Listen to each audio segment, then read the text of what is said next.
Hey, what's going on there, folks? Earthmaster here. It is Sunday, April 29th, 2018, 4:10 p.m. my time. That's Pacific Standard Time. And taking a look at some earthquake data and whatnot on the live stream right now. But we are going to switch it over to the potential for severe weather later this week in the Southern Plains area and parts of, well, just to the north and east of there as well. I want to show you a couple different weather models from this site that I use called Storm Prediction Center. It talks about convective activity and the risk of severe weather that's coming up over the next couple days. Current day one outlook, that's right now, nothing serious, just some marginal thunderstorm, just your common thunderstorm activity out there in western Texas and eastern New Mexico. So nothing big going on today, very minor. Just widely scattered storms capable of isolated severe wind and hail remain likely across parts of the northern and southern high plains this afternoon and evening. But we're going to jump over to the days ahead. This here is day 2 tomorrow. A slight risk, I guess, of some severe weather. That includes a very thin line through parts of Texas and the Oklahoma Panhandle, including Kansas and Nebraska region. It extends up there quite a ways and even into South Dakota, it looks like, as far as the slight risk goes. That includes Lubbock, Texas, Amarillo, Texas, Sioux Falls, South Dakota, and also Midland and Odessa, Texas. And that's, you know, we do see quite a bit of slight risk warnings throughout the year when it comes to severe weather. But I want to go into the next day. That's going to be day 3, which is right here. And you can see, well, it's changed a little bit as far as like the severe weather goes. And the reason why, I mentioned this a couple days ago, the reason why I kind of waited to make an update video in regards to severe weather is because of the dynamics out there. So, you know, when you're looking like a week ahead of some weather models, and things can always change within that week period, and this may change over the next couple days as well. But this is basically a more updated, more realistic area to watch when it comes to severe weather. I know a couple days ago it included most of Oklahoma over here. It is now kind of shifted as far as like the severe category goes. It now has shifted a little bit towards the north and northwest a little, and more towards the north. But like I say, this may be revised once again, so we'll have to keep an eye on it. But this here is interesting to watch because they have issued an enhanced region into parts of northern Kansas and southern Nebraska region over there. And enhanced areas include Omaha, Nebraska, Lincoln, Nebraska, Council Bluffs, Iowa, Bellevue, Nebraska, and Papillion, Nebraska. Hopefully I pronounced that correctly.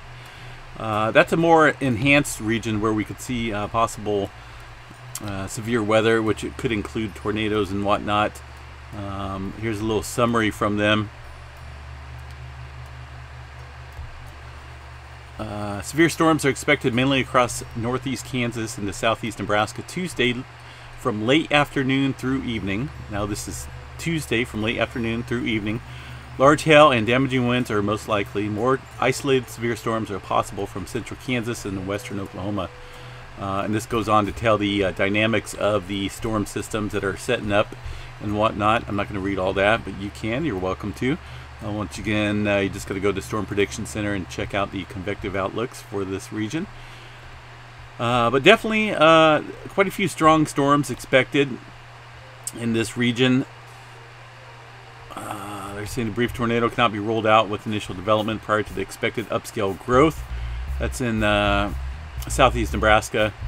As far as central Kansas and western Oklahoma, conditional threat of severe storms, including supercells capable of very large hail, will exist southward along a dry line during the late afternoon. Models differ on degree of storm coverage, likely due to rising heights aloft and mid-level subsidence. However, strong heating will occur during the dry line. or near the dry line, and with dew points at or above 60, providing an unstable air mass. Tornado or two would also be possible. Any storms that do form would not travel too far east of the air mass, as the air mass will be capped, so to speak, in weather terms. So, you know, this is a little bit less severe than what they were stating there a few days ago. I know we jumped on here and people were starting to say, you know, that there's some big stuff coming up. Let's go into day 4 real quick here and check this out. And this is the day that we definitely need to watch. It is, let me click that here to day 4. This here is when the storm system moves a little bit further to the east.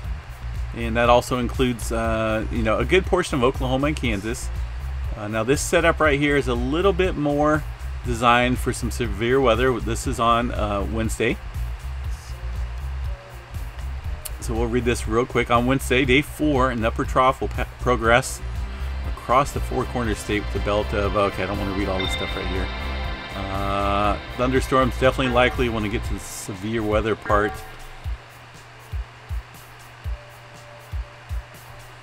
But I'm not going to read all that. But 30% is pretty good. And that includes a large portion of Oklahoma and southern, or I guess whole half of eastern Kansas up there. And like I say, this could change as well. This is day 4, Wednesday, so it's a couple days out. And as we've seen prior to day 4, we've seen a little bit of changes made to the coverage map compared to last week. So this as well could change. It's just something that we have to keep an eye on. It does include a large population of people when you include Oklahoma City and looks like Tulsa and a lot of cities there in Kansas as well. I'm going to see some good chance of severe weather. And well, let's see here. Shear profiles will strongly favor supercells. That's the thing that we gotta look for when it comes to tornadoes, is the shear, including the threat of tornadoes and very large hail.